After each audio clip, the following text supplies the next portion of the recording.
Good morning, good afternoon, good evening, wherever you are, whatever you do. Welcome to No Budget Show.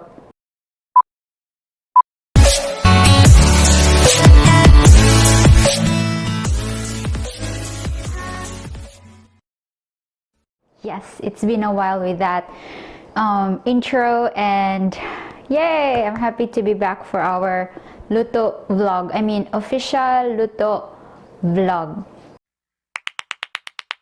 Last year, wala tayong masyadong official luto vlog. Pag sinabi kong official luto vlog, yun yung mga pagluluto natin na pinopost natin sa ating YouTube channel. Check my shorts. And for our first official luto vlog this 2024, we tried to make lumpiang sariwa, yung makinis na lumpiang sariwa. Pero dahil first time natin tong ginawa, hindi ganun kaganda yung naging resulta natin. And it's okay. The most important thing is it's high in protein, it's nutritious, and it's meatless. Yan. So, let me show you the product. Tadam! Medyo malaki siya, para siyang burrito actually. Ayan. So, ang ingredients nito is soy protein, very rich in protein. Hi, I'm here. And then we had flour, and then potato starch. Habang gumagawa tayo ng wrap, meron tayong mga pagkakamali, and it's fine. And we've learned from it. Dinagdagan natin ng konting harina, tapos nag-adjust ulit tayo ng tubig, and then naglagay din tayo ng oil sa pan, kaya parang burrito yung naging result ng lumpiang sariwa natin. But we're really trying to make lumpiang sariwa. Kung alam niyo yung lumpiang sariwa, of course you know lumpiang sariwa. And for the sauce naman, it's actually fine. Medyo cream, hindi mo siya masyadong creamy, medyo sticky siya dahil napasobra yung potato starch natin. But it's okay because we're learning from our mistakes, and that's important in Luto Vlog.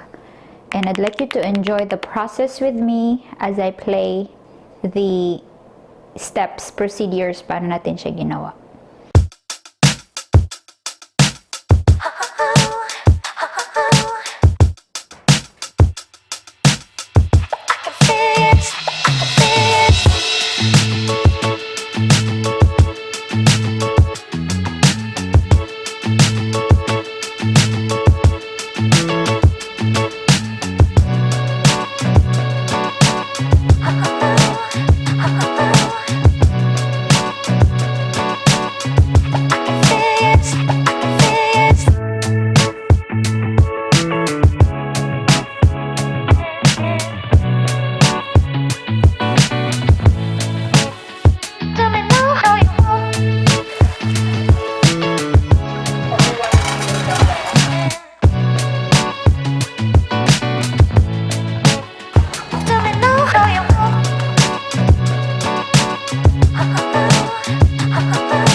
Yan.